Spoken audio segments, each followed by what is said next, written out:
지난주에도 같은 본문의 말씀을 나누었고 또한 같은 제목을 준비하였습니다. 오늘은 같아 보이지만 지금은 성전을 허물어야 할 때 이란 제목으로 말씀을 이어서 선포하려고 합니다. 지난주에 제가 했던 설교 말씀의 끝자락 부분에 제가 어떤 말씀을 드렸냐면 저에게 성전이 무엇일까?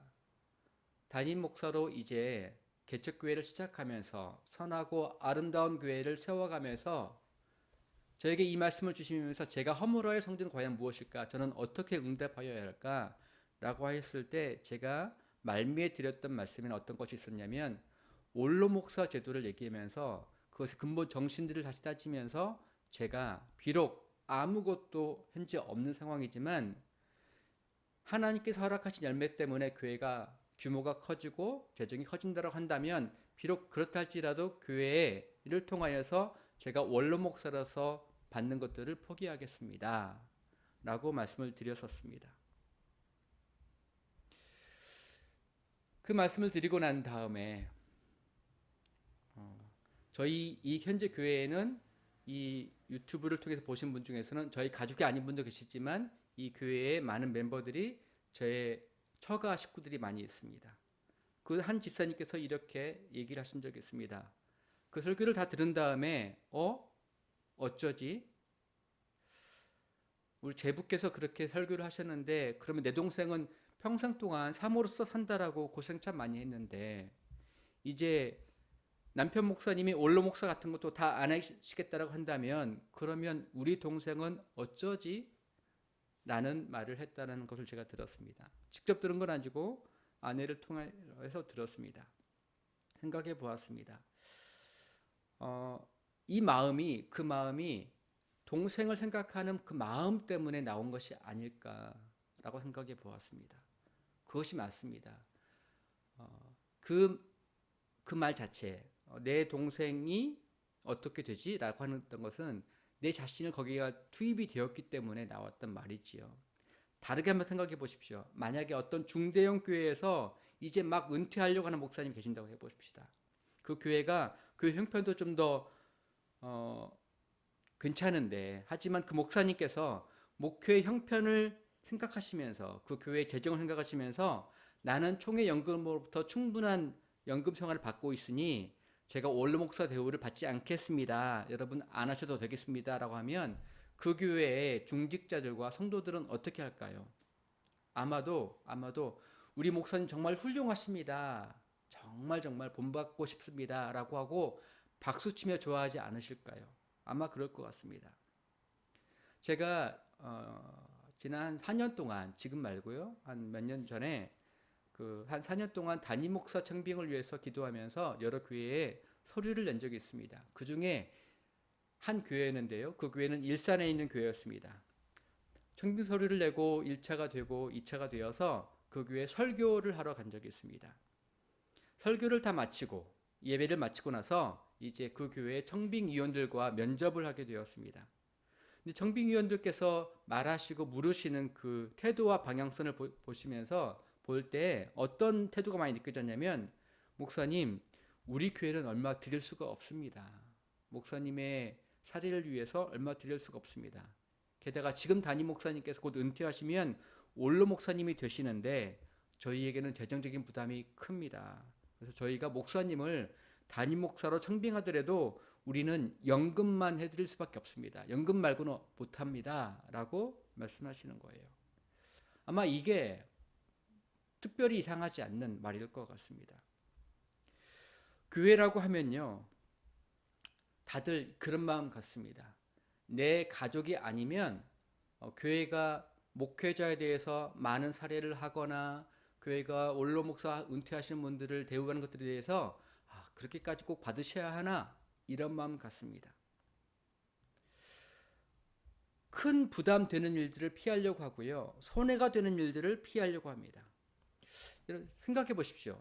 이게 교회라고 하는데 그리고 목사님이라고 하시는데 교회 중직자들이라고 하시는데 장로님이라고 하시는데 그 마음 씀씀이가 참 들을 때 그렇게 참 감동이 되거나 그러진 않은 것 같습니다. 저희 선하고 아름다운 교회를 생각해 보십시오. 이 개척교회 상황입니다. 어느 누가 원로 목사 제도를 말할 필요가 있겠습니까? 제가 말하지 않는 이상 어느 누가 이곳에 계시는 제 가족과 같은 여러분들, 저를 잘 아시는 권사님들께서, 집사님들께서 어느 누가 원로 목사 제도를 미리 말할 필요가 있겠습니까? 그것은 교회 규모가 성장하고 재정의 규모가 많이 성장해야 그때야 비로소 생각해 보거나 아니면 그때부터 한번 검토해 봅시다 라고 할 만한 사안입니다. 그러면 왜 저는 선하고 아름다운 교회에 예배를 시작하면서 이것을 선포해야 했을까요? 교회 성전을 허물라, 너희의 성전을 허물라라고 하신 말씀을 드리면서 왜 첫 번째로 원로 목사 제도를 먼저 얘기해야 했었을까요?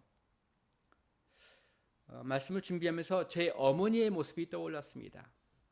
제 어머니께서 지금은 돌아가셨지만 살아계셨을 때 한참 전입니다. 1993년 7월 달이었습니다. 그 당시 저는 군대를 가기 전에 간경화에 걸렸다가 군대 가서야 비로소 간경화 진단을 받게 되었습니다. 간경화 때문에 저는 신앙의 길로 다시 돌아올 기회를 얻었고 간경화 때문에 저는 살고자 기도를 시작했었습니다. 그 7월 달만 해도 제가 몇 개월째 포천에 있는 할렐루야 기도원을 다니고 있었습니다. 그때도 똑같은 날 중 하나였습니다. 그날 아침 식사를 마치고 아마 이제 저는 버스를 타고 올라가 있었습니다. 아침 식사를 하던 중에 밥상머리에서 제 어머니께서 저에게 이런 말씀하셨습니다. 승우야, 너는 막내이지만 네가 나이 들어서 부모님을 모시고 살 생각을 네가 했으면 좋겠다. 그런 생각을 가지고서 살았으면 좋겠다. 라고 말씀하셨습니다. 아마도 그 당부에는 어떤 게 있을까 생각을 해보았습니다. 아마도 이렇게 생각했을 것 같습니다. 세상 사람들은 장남이 부모님을 모시고 사는 게 당연하다고 생각을 해. 장남이 더 많이 상속을 받으니까 더 많이 고생하는 게 당연한 거 아니겠어? 그게 맞지. 제 마음에는요. 나는 막내인데 뭐. 나는 막내잖아. 내가 굳이 사서 고생할 게 뭐가 있어. 나에게는 아무도 기대하지 않잖아. 그게 제일 편해. 부담 없는 거. 아내도 아무도 뭐라고 하지 않는 거. 그리고 이상하다고 생각하지도 않는 거. 이게 내가 막내로 태어난 복 아니겠어? 아마 그런 마음들을 바라보시고 그런 생각을 할까봐 저희 어머니께서 말씀하신 것 같습니다. 너는 막내이지만 나이가 들어서 부모님을 모시고 살 생각을 하고 살았으면 좋겠어. 그 마음을 먹어라. 아마 그런 마음인 것 같습니다. 제가 어머니께서 직접 말씀하지 않으셨지만 제가 괄호 열고 이런 생각, 이렇게 기도하지 않으셨을까 생각합니다. 승우야, 사랑하는 아들 승우야. 하나님이 기뻐하신 마음은 내가 할 필요가 없어도 최선을 다해 수고하려는 그런 마음이야. 너를 낳아준, 너를 길러준 내 부모를 비록 세상 사람들과 그리고 너의 형제들이 아무런 기대하지도 않고 요구를 하지 않아도 나는 모실 필요가 없어 라고 하는 것은 바른 마음이 아니야. 그런 마음은 하나님이 기뻐하시는 마음이 아니야. 너는 막내이지만 너의 부모를 모실 마음을 갖고 생각을 하고 살아라. 그렇게 기도하렴. 이런 마음이 아니셨을까 생각합니다. 제가 그 말씀을 듣고서 그 당부를 듣고서 어떻게 대답했을까요? 응, 알았어 라고 하지 않았습니다. 엄마 뭔 그런 얘기를 다 해요? 밥 먹으면서 마음 무겁게 이렇게 얘기하지 않았습니다. 제가 놀랍게도 제가 그 당시 제 영적 상태나 기도 상태가 그러지 않았었는데 그 마음을 들으면서 어머니의 그 당부를 들으면서 저도 모르게 마음속에서 고개를 끄덕였던 것 같습니다.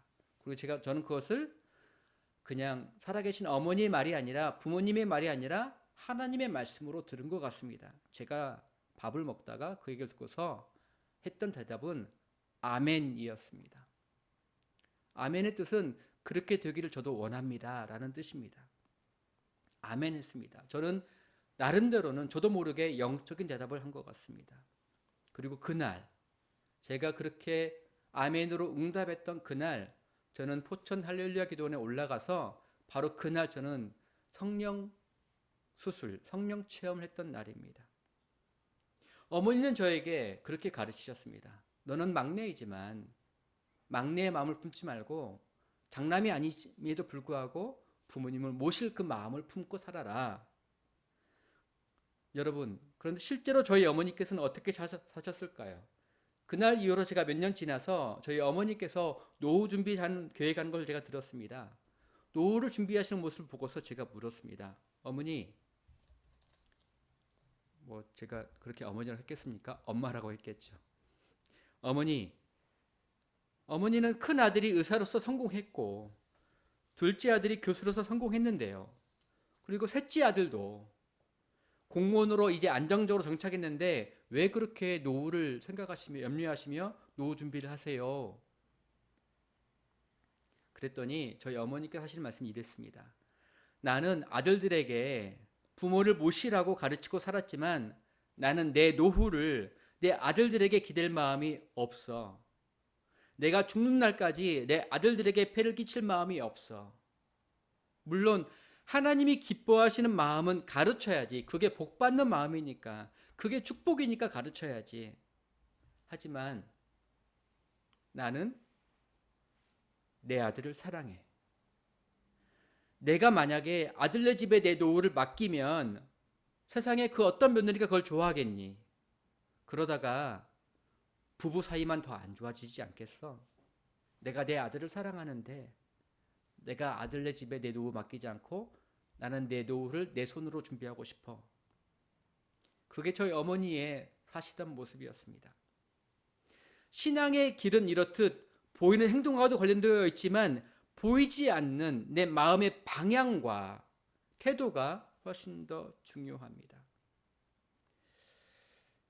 여러분이 아마 오랫동안 서울에서 신앙생활을 하지 않으셨기 때문에 아신 분들은 아시겠지만 대부분 모르실 것 같아요. 잠실에 있는 어떤 교회가 있는데요. 그 교회도 개척교회에 있었습니다. 한국에 굉장히 좋으신 훌륭하신 목사님 이재철 목사님이 계시는데 이재철 목사님이 개척하신 교회가 있습니다. 그 교회는 목사님께서 개척하시면서 몇 가지 제도를 만드셨어요. 그중 하나가 원로 목사 제도 없애버리는 거였습니다. 근데 그분은 원로 목사 제도가 아예 발도 못 붙이게 어떻게 하셨냐면 담임 목사의 그 목회하는 그 기간을 법으로 만드셨어요. 교회 정관에 만드셨어요. 뭐냐면 10년으로 제한을 두셨습니다. 어떤 목사님이 오든지 간에 10년 이상은 못하도록 만드셨어요. 본인도 개척교회 목사인데 본인도 10년까지만 하고 그 교회를 떠나셨습니다. 그 다음 후임 목사님도 마찬가지고 그 다음 후임도 마찬가지십니다. 단임 목회 기간을 10년으로 제한하니 얼마나 그 마음에 반듯하셨겠어요. 참 선비 같은 분이시고 정말 본받을 만한 마음을 가지신 분이셨습니다.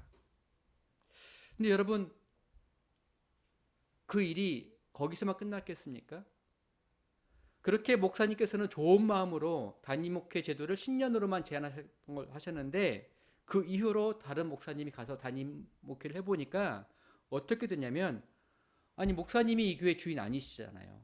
목사님은 10년만 하시고 교회를 떠나셔야 하잖아요. 교회의 중요한 결정은 우리가 내립니다.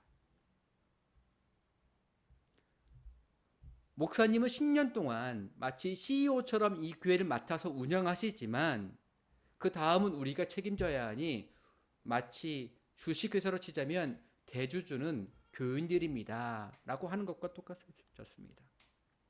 네, 좋은 마음을 품고 뭔가를 만들면 그 다음에 그 제도의 허점을 이용하는 일들이 생기게 되는 것 같습니다.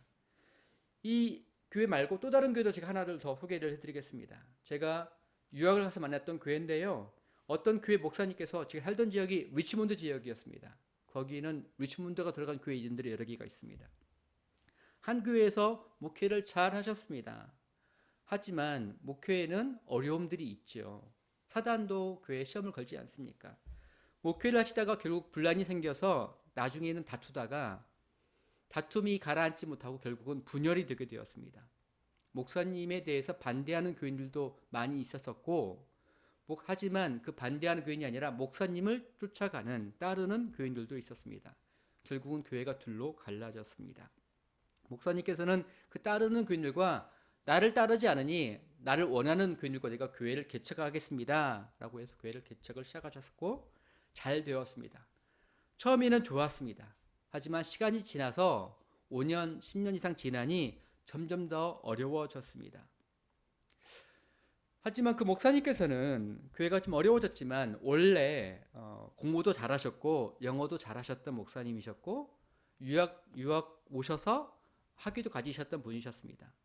교회가 경제적으로 어려워지니까 목사님께서 배관공 기사를 플러밍 라이센스를 공부하셔서 따셨습니다. 그래서 그분은 주말 썬데이에는 주일에는 예배를 인도하신 담임 목사님이시지만 또한 그 주중에는 배관공으로서 일을 하셨습니다. 그 교회에서 11조를 제일 많이 내는 사람이 성도가 보통은 장로님들이시잖아요.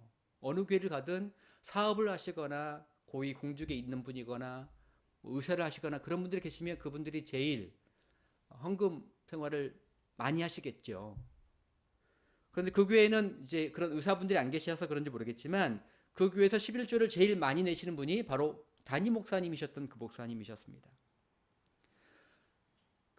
목사님께서는 어느 누구에게도 의지하지 않고 내가 교회를 위해서 경제적 생활을 하면서 그렇게 내가 교회를 섬기겠다라고 하였지만 제가 가서 봤던 그 모습은 교회가 나한테 살해도 못하는데 왜 교회를 운영을 교회 목회를 내가 내 마음대로 왜 못하겠냐 라고 하시면서 남아있는 분들과 자꾸 갈등과 분란이 더 커졌습니다.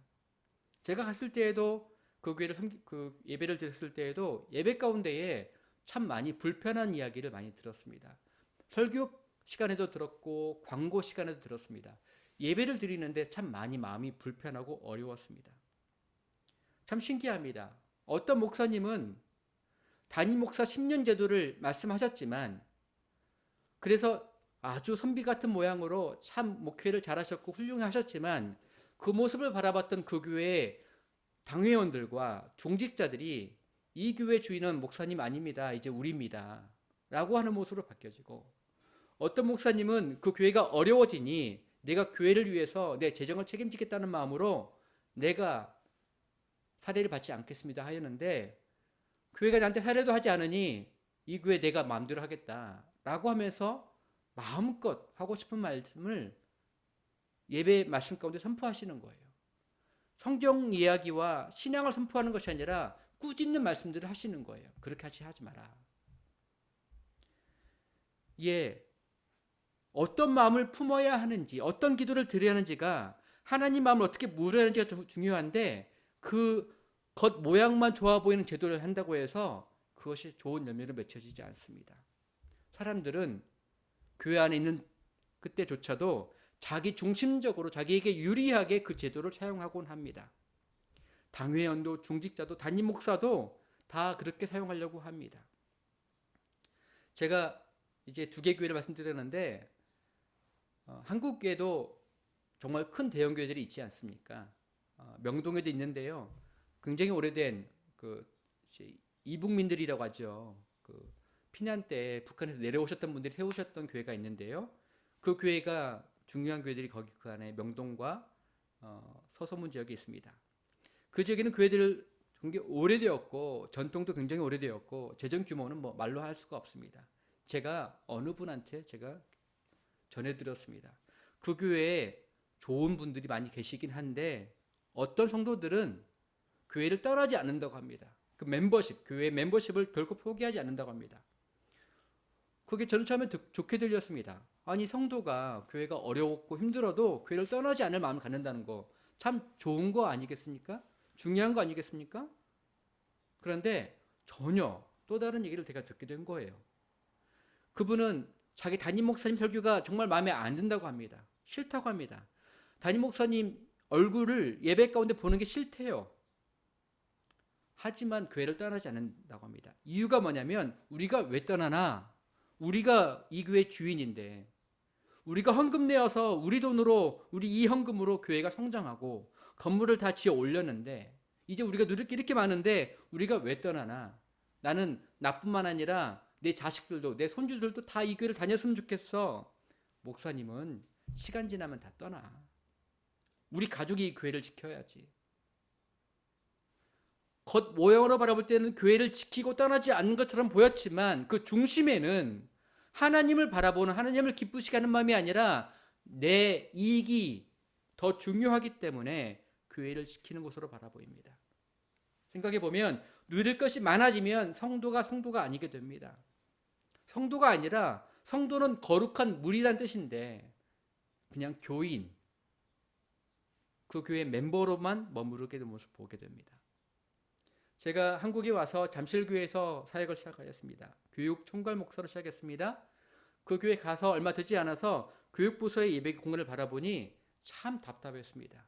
정말 한 80년대, 90년대 초반에 있는 그런 교회에 교육부서의 예배 공간으로 보였습니다. 정말 어둡기도 했었고 작기도 했었고 그 작은 공간 안에 에어컨도 잘 되어 있지 않아서 정말 에어컨 틀어놔도 성능이 좋지 않으니까 정말 시끄러웠어요. 잘 목소리가 안 들릴 만큼 시끄러웠습니다. 또 어떤 데는 에어컨도 없어서 더운 여름날에 예배 드릴 때 아이들은 많은데 선생님들이 땀을 뻘뻘 흘리고 있었던 모습도 바라보았습니다. 그때 제가 전에 청년 때 섬겼던 목사님이 떠올랐습니다. 그 목사님께서 어디 초청 설교 요청받아서 간 적이 있었는데 교육부를 위해서 교육 주간을 위해서 설교하셨습니다. 그러면서 그 교회 가셔서 하셨던 말씀이 저한테 설교의 기회를 주신 것 감사한데 제가 이 교회를 바라보니 이 교회는 10년 후에 미래가 보이지 않습니다. 라고 설교를 했습니다. 그 설교를 마친 다음에 그 교회 담임 목사님께서 그 김 목사님을 모시고 얘기를 나눴습니다. 왜 그런지 말했습니다. 왜 그러냐면 여러분 이 교회는요 어른 예배를 드리는 이 예배당이 제일 좋습니다. 이 어른 예배를 드리는 예배당에는 조명도 좋고요. 음향도 좋고요. 온갖 미디어 기가 다 좋습니다. 여러분들이 드려지는 예배당 의자도 참 좋습니다. 그런데 여러분의 자녀들이 다니고 있는 교육부를 보세요. 유치부를 보세요. 초등부를 보세요. 중등부를 보세요. 어디 하나 제대로 되어 있는 데가 없습니다. 에어컨이 없습니다. 선풍기 틀어놓고 있습니다. 옛날이니까요. 이 교회는 10년 후가 미래가 잘 보이지 않는 교회입니다. 여러분의 자녀가 이제 중학생이 되고 고등학생이 되어서 있는데 여러분 만약에 에어컨을 드린다면 부모님 방에 두겠습니까? 아니면 자녀가 공부하는 방에 두겠습니까? 그렇게 물어봤더니 다 자녀를 위해서, 자녀의 학업을 위해서 그렇게 하겠습니다. 여러분의 자녀를 위해서는 그렇게 그것의 중요한 것을 알고서 그렇게 배려하는 게 그게 사랑인데, 그게 미래가 있는 집안인데 애들은 공부하고 힘든데 그냥 선풍기 쓰고 공부하라고 하고, 부모님이 중요하니까 제일 중요한 부모님한테 에어컨을 드려야지, 이렇게 하는 부모가 어디 있겠습니까?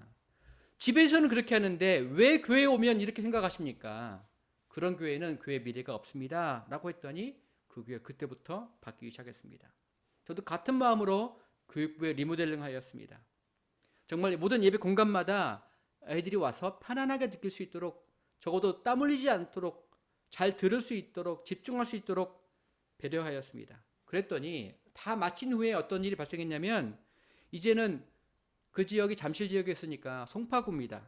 송파에 있는 맘카페를 가보면 그런 글이 올라옵니다.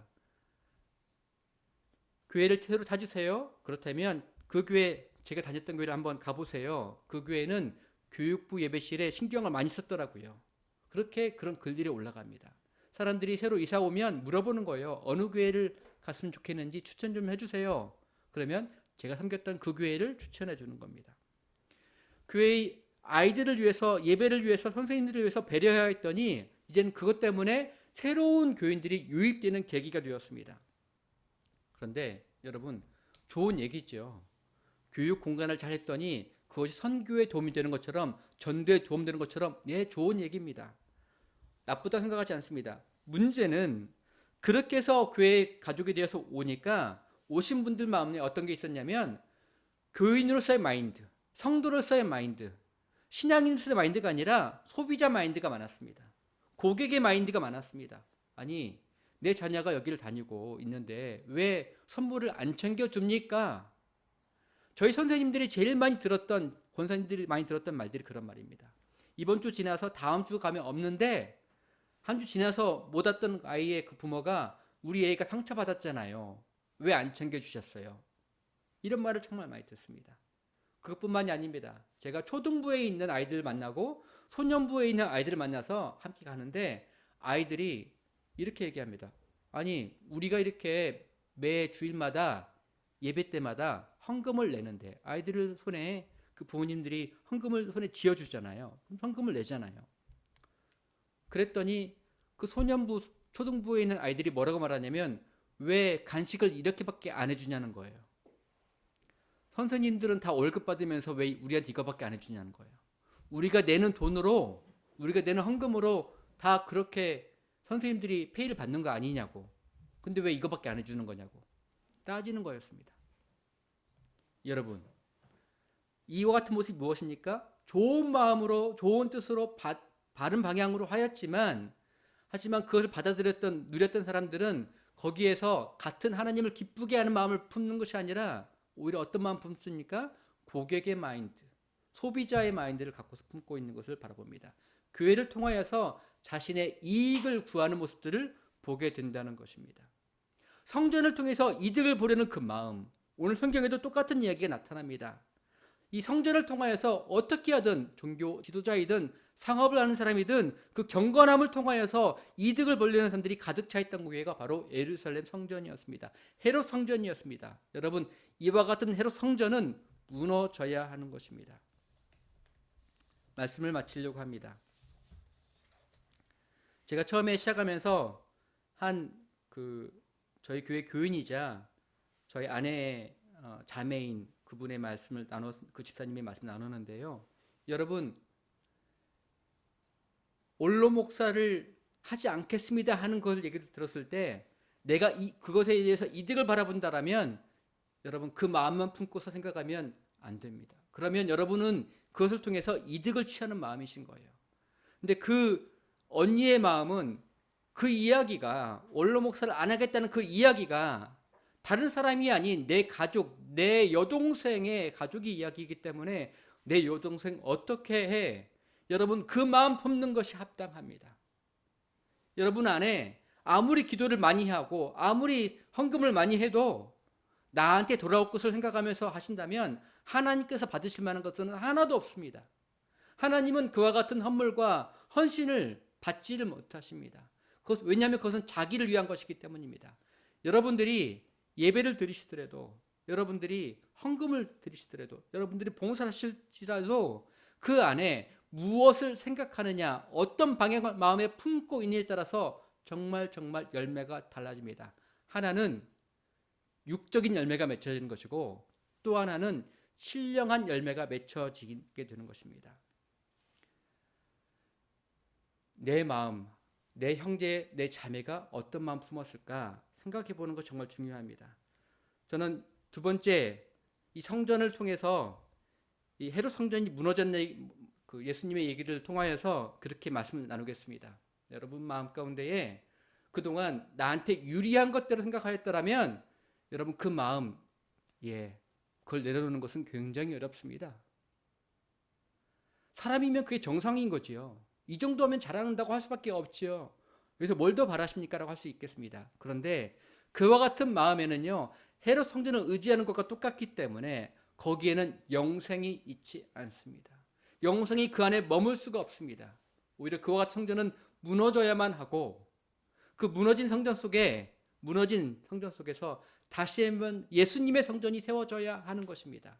예수님의 성전은 십자가를 통하여서 자기를 내어주시는 죽음으로부터 비롯되는 새로워지는 성전인 것입니다. 그 성전은 만져지지 않습니다. 그 성전은 보이지 않습니다. 하지만 그 성전이야말로 영생이 머무는 성전이 될 것 줄 믿습니다.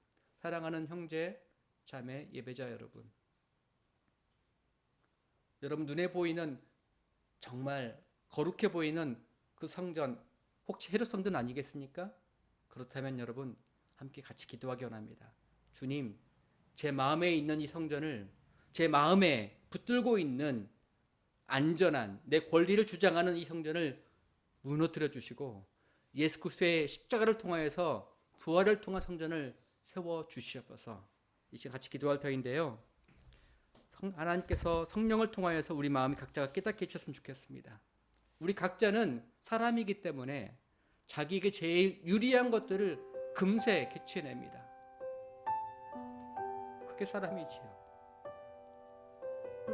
네, 여러분, 저도 저희 어머니께서 너는 막내이지만 그래서 아무런 것을 할 필요가 없지만 그래도 살면서 내 부모를 모시고 살려는 그 마음을 품어 라고 했을 때 하나님께서 주시는 마음인 줄 믿고 제가 아멘 하였던 것처럼, 그리고 그 이후로 그와 같은 마음을 품고서 살아가기를 원하는 것처럼 선하고 아름다운 교회도 마찬가지로 그와 같은 마음을 품기를 원합니다.